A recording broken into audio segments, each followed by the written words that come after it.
একটা মেয়ে যখন মেয়ে থেকে বউ হয় তখন সে তার জীবনের অনেক কিছু হারিয়ে ফেলে তার শখ আহ্লাদ, হারিয়ে ফেলে তার যত্ন।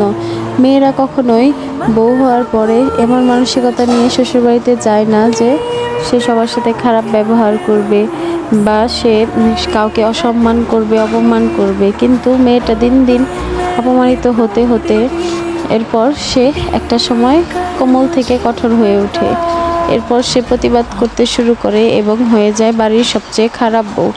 কিন্তু দিনের পর দিন যে মেয়েটার সাথে অত্যাচার, অবহেলা, অনাচার হয় সেটা দেখার মতো কেউ থাকে না।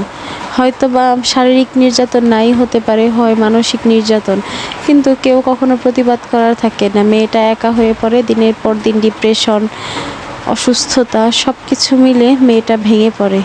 তখন মেয়েটার করার কিছুই থাকে না। উপায়ান্তর না পেয়ে অনেক মেয়ে আত্মহত্যা করে, অনেক মেয়ে ডিভোর্সের দিকে যায়, কেউ বা সব মেনে নিয়ে শুধুমাত্র সন্তানের মুখের দিকে তাকিয়ে সংসার